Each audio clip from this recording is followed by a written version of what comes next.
Chapter 55 of Can You Forgive Her? By Anthony Trollope. This recording is in the public domain, read by Dion Gines, Salt Lake City, Utah. The Will. The coming of Mrs. Greenow at this very moment was a great comfort to Kate. Without her, she would hardly have known how to bear herself with her uncle and her brother. As it was, they were all restrained by something of the courtesy which strangers are bound to show each other. George had never seen his aunt since he was a child, and some sort of introduction was necessary between them. "So you are George," said Mrs. Greenow, putting out her hand and smiling. "Yes, I'm George," said he. "And a member of Parliament," said Mrs. Greenow. "It's quite an honour to the family. I felt so proud when I heard it." She said this pleasantly, meaning it to be taken for truth, and then turned away to her brother. "Papa's time was fully come," she said, "though, to tell the truth, I had no idea that he was so weak as Kate describes him to have been." "Nor I either," said John Vavasor. "He went to church with us here on Christmas Day." "Did he indeed? Dear, dear! He seems at last to have gone off just like poor Greenow." Here she put her handkerchief up to her face. "I think you didn't know Greenow, John?" "I met him once," said her brother. "Ah, he wasn't to be known and understood in that way. I'm aware there was a little prejudice because of his being in trade, but we won't talk of that now. Where should I have been without him, tradesman or no tradesman? I've no doubt he was an excellent man." "You may say that, John. Ah, well, we can't keep everything in this life for ever.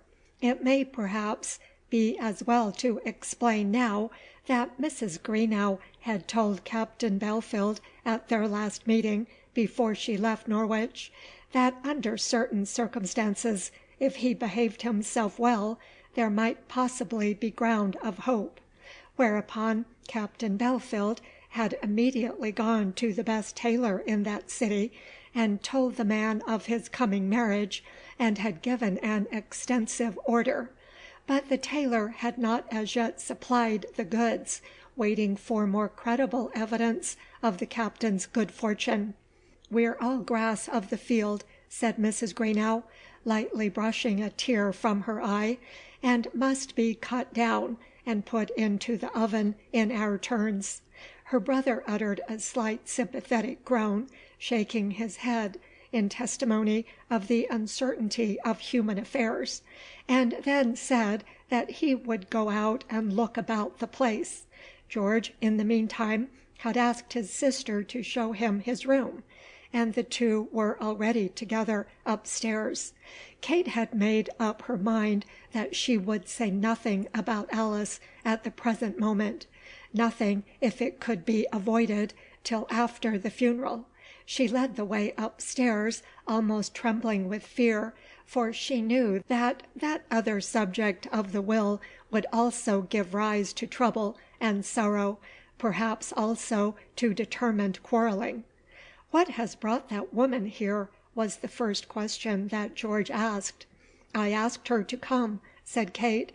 "And why did you ask her to come here?" said George angrily. Kate immediately felt that he was speaking as though he were master of the house, and also as though he intended to be master of her. As regarded the former idea, she had no objection to it. She thoroughly and honestly wished that he might be the master, and though she feared that he might find himself mistaken in his assumption, she herself was not disposed to deny any appearance of right that he might take upon himself in that respect.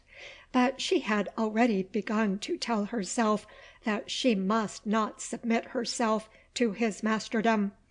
She had gradually so taught herself since he had compelled her to write the first letter in which Alice had been asked to give her money. I asked her, George, before my poor grandfather's death, when I thought that he would linger perhaps for weeks. My life here alone with him, without any other woman in the house beside the servants, was very melancholy. Why did you not ask Alice to come to you?" "Alice could not have come," said Kate, after a short pause. "I don't know why she shouldn't have come. I won't have that woman about the place. She disgraced herself by marrying a blacksmith." "Why, George, it was you yourself who advised me to go and stay with her." "That's a very different thing. Now that he's dead and she's got his money, it's all very well that you should go to her occasionally, but I won't have her here. It's natural that she should come to her father's house at her father's deathbed. I hate to be told that things are natural. It always means humbug. I don't suppose she cared for the old man any more than I did, or than she cared for the other old man who married her. People are such intense hypocrites. There's my Uncle John, pulling a long face because he has come into this house, and he will pull it as long as the body lies up there, and yet for the last 20 years there's nothing on earth he has so much hated as going to see his father. When are they going to bury him? On Saturday, the day after tomorrow. Why couldn't they do it tomorrow, so that we could get away before Sunday?" "He only died on Monday, George," said Kate solemnly. "Pshaw! Who has got the will?" "Mr. Gogram. He was here yesterday, and told me to tell you and Uncle John that he would have it with him when he came back from the funeral." "What has my Uncle John to do with it?" said George sharply. "I shall go over to Penrith this afternoon and make Gogram give it up to me." "I don't think he'll do that, George." "What right has he to keep it? What right has he to it at all? How do I know that he has really got the old man's last will? Where did my grandfather keep his papers?" "In that old secretary, as he used to call it, the one that stands in the dining room. It is sealed up." "Who sealed it?" "Mr. Gogram did. Mr. Gogram and I together." "What the deuce made you meddle with it?" "I merely assisted him, but I believe he was quite right. I think it is usual in such cases." "Balderdash! You are thinking of some old trumpery of former days. Till I know to the contrary, everything here belongs to me as heir at law, and I do not mean to allow of any interference till I know for certain that my rights have been taken from me, and I won't accept a deathbed will. What a man chooses to write when his fingers will hardly hold the pen goes for nothing. You can't suppose that I wish to interfere with your rights." "I hope not." "Oh, George!"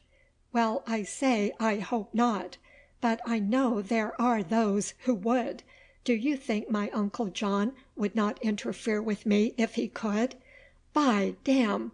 If he does, he shall find that he does it to his cost.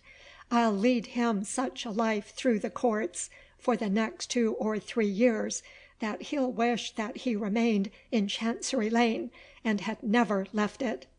A message was now brought up by the nurse, saying that Mrs. Greenow and Mr. Vavasor were going into the room where the old squire was lying. Would Miss Kate and Mr. George go with them? "Mr. Vavasor," shouted out George, making the old woman jump. She did not understand his meaning in the least. "Yes, sir, the old squire," she said. "Will you come, George?" Kate asked. "No, what should I go there for? Why should I pretend an interest in the dead body of a man whom I hated, and who hated me, whose very last act, as far as I know as yet, was an attempt to rob me? I won't go and see him." Kate went, and was glad of an opportunity of getting away from her brother. Every hour the idea was becoming stronger in her mind that she must in some way separate herself from him. There had come upon him of late a hard ferocity which made him unendurable, and then he carried to such a pitch that hatred, as he called it, of conventional rules, that he allowed himself to be controlled by none of the ordinary bonds of society. She had felt this heretofore with a nervous consciousness that she was doing wrong in endeavouring to bring about a marriage between him and Alice, but this demeanour and mode of talking had now so grown upon him that Kate began to feel herself thankful that Alice had been saved. Kate went up with her uncle and aunt, and saw the face of her grandfather for the last time. "Poor dear old man," said Mrs. Greenow, as the easy tears ran down her face. "Do you remember, John, how he used to scold me, and say that I should never come to good? He had said the same thing to you, Kate, I dare say." "He has been very kind to me," said Kate, standing at the foot of the bed. She was not one of those whose tears stand near their eyes. "He was a fine old gentleman," said John Vavasor, "belonging to days that are now gone by, but by no means the less of a gentleman on that account. I don't know that he ever did an unjust or ungenerous act to any one. Come, Kate, we may as well go down." Mrs. Greenow lingered to say a word or two to the nurse, of the manner in which Greenow's body was treated when Greenow was lying dead, and then she followed her brother and niece.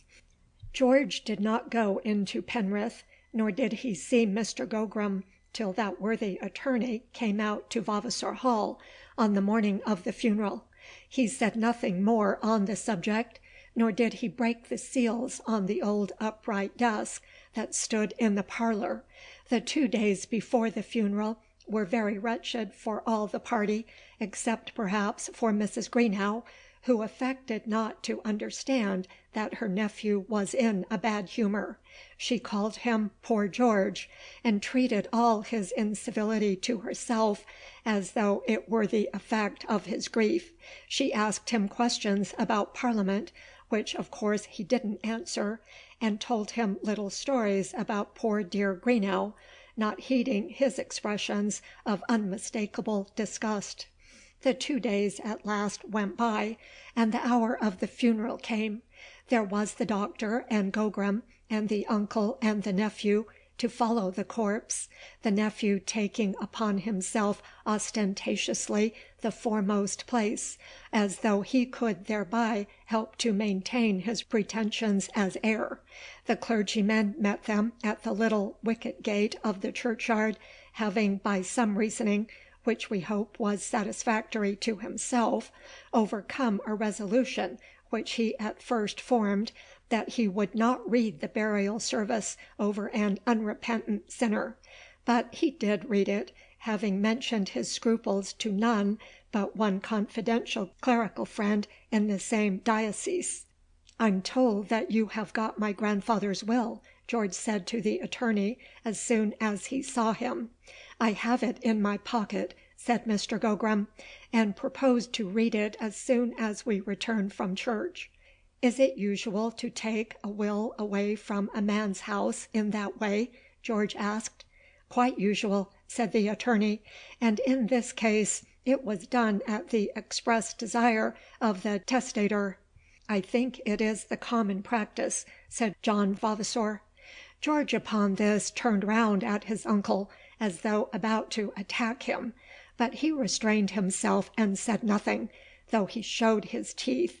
The funeral was very plain, and not a word was spoken by George Vavasor during the journey there and back. John Vavasor asked a few questions of the doctor as to the last weeks of his father's life, and it was incidentally mentioned both by the doctor and by the attorney that the old squire's intellect had remained unimpaired up to the last moment that he had been seen by either of them. When they returned to the hall, Mrs. Greenow met them with an invitation to lunch. They all went to the dining-room, and drank each a glass of sherry. George took 2 or 3 glasses. The doctor then withdrew, and drove himself back to Penrith, where he lived. "Shall we go into the other room now?" said the attorney. The 3 gentlemen then rose up, and went across to the drawing-room, George leading the way. The attorney followed him, and John Vavasor closed the door behind them. Had any observer been there to watch them, he might have seen by the faces of the 2 latter that they expected an unpleasant meeting. Mr. Gogram, as he had walked across the hall, had pulled a document out of his pocket, and held it in his hand as he took a chair. John Vavasor stood behind one of the chairs which had been placed at the table, and leaned upon it, looking across the room up at the ceiling. George stood on the rug before the fire, with his hands in the pockets of his trousers, and his coat-tails over his arms. "Gentlemen, will you sit down?" said Mr. Gogram. John Vavasor immediately sat down. "I prefer to stand here," said George. Mr. Gogram then opened the document before him. "Before that paper is read," said George, "I think it right to say a few words. I don't know what it contains, but I believe it to have been executed by my grandfather only an hour or 2 before his death." "On the day before he died, early in the day," said the attorney. "Well, the day before he died. It is the same thing. While he was dying, in fact. He never got out of bed afterwards." "He was not in bed at that time, Mr. Vavasor. Not that it would have mattered if he had been. And he came down to dinner on that day. I don't understand, however, why you make these observations." "If you'll listen to me, you will understand. I make them because I deny my grandfather's fitness to make a will in the last moments of his existence, and at such an age. I saw him a few weeks ago, and he was not fit to be trusted with the management of property then." "I do not think this is the time, George, to put forward such objections," said the uncle. "I think it is," said George. "I believe that that paper purports to be an instrument by which I should be villainously defrauded if it were allowed to be held as good. Therefore I protest against it now, and shall question it at law if action be taken on it. You can read it now, if you please." "Oh yes, I shall read," said Mr. Gogram. "And I say that it is as valid a will as ever a man signed." "And I say it's not. That's the difference between us." The will was read amidst sundry interjections and expressions of anger from George, which it is not necessary to repeat. Nor need I trouble my readers with the will at length. It began by expressing the testator's great desire that his property might descend in his own family, and that the house might be held and inhabited by some one bearing the name of Vavasor. He then declared that he felt himself obliged to pass over his natural heir, believing that the property would not be safe in his hands. He therefore left it in trust to his son John Vavasor, whom he appointed to be sole executor of his will. He devised it to George's eldest son, should George ever marry and have a son, as soon as he might reach the age of 25.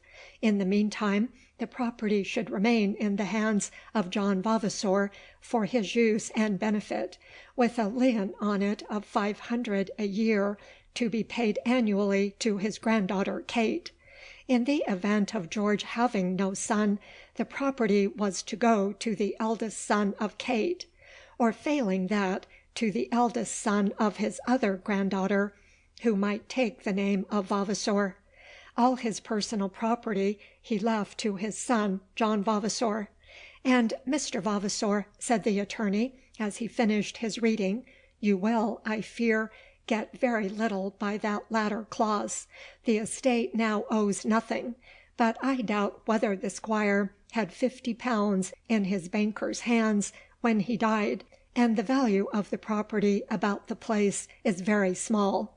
He has been unwilling to spend anything during the last 10 years, but has paid off every shilling that the property owed."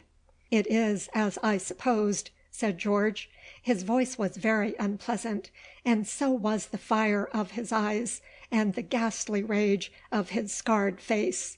"The old man has endeavoured in his anger to rob me of everything, because I would not obey him in his wickedness when I was here with him a short while before he died. Such a will as that can stand nowhere." "As to that, I have nothing to say at present," said the attorney. "Where is his other will, the one he made before that?" "If I remember rightly, we executed 2 before this." "And where are they?" "It is not my business to know, Mr. Vavasor. I believe that I saw him destroy one, but I have no absolute knowledge. As to the other, I can say nothing." "And what do you mean to do?" said George, turning to his uncle. "Do? I shall carry out the will. I have no alternative. Your sister is the person chiefly interested under it. She gets 500 a year for her life, and if she marries and you don't, or if she has a son and you don't, her son will have the whole property." George stood for a few moments thinking. Might it not be possible that, by means of Alice and Kate together, by marrying the former, perhaps he might still obtain possession of the property? But that which he wanted was the command of the property at once, the power of raising money upon it instantly. The will had been so framed as to make that impossible in any way. Kate's share in it had not been left to her unconditionally, but was to be received even by her through the hands of her Uncle John. Such a will shut him out from all his hopes. "It is a piece of damned roguery," he said. "What do you mean by that, sir?" said Gogram, turning round towards him. "I mean exactly what I say. It is a piece of damned roguery. Who was in the room when that thing was written? The signature was witnessed by. I don't ask as to the signature. Who was in the room when the thing was written? I was here with your grandfather. And no one else? No one else. The presence of any one else at such a time would be very unusual. Then I regard the document simply as waste paper." After saying this, George Vavasor left the room and slammed the door after him.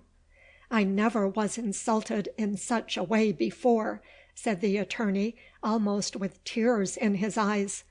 "He is a disappointed, and I fear a ruined man," said John Vavasor. "I do not think you need regard what he says." "But he should not on that account insult me. I have only done my duty. I did not even advise his grandfather. It is mean on his part and unmanly. If he comes in my way again, I shall tell him so." "He probably will not put himself in your way again, Mr. Gogram." Then the attorney went, having suggested to Mr. Vavasor that he should instruct his attorney in London to take steps in reference to the proving of the will. "It's as good a will as ever was made," said Mr. Gogram. "If he can set that aside, I'll give up making wills altogether." Who was to tell Kate? That was John Vavasor's first thought when he was left alone at the hall door, after seeing the lawyer start away. And how was he to get himself back to London without further quarrelling with his nephew? And what was he to do at once with reference to the immediate duties of proprietorship which were entailed upon him as executor? It was by no means improbable, as he thought, that George might assume to himself the position of master of the house, that he might demand the keys, for instance, which no doubt were in Kate's hands at present, and that he would take possession with violence. What should he do under such circumstances? It was clear that he could not run away and get back to his club by the night mail train. He had duties there at the Hall, and these duties were of a nature to make him almost regret the position in which his father's will had placed him. Eventually he would gain some considerable increase to his means, but the immediate effect would be terribly troublesome. As he looked up at the melancholy pines which were slowly waving their heads in the wind before the door, he declared to himself that he would sell his inheritance and his executorship very cheaply, if such a sale were possible. In the dining-room he found his sister alone. "Well, John," said she, "well, how is it left?" "Where is Kate?" he asked. "She has gone out with her brother."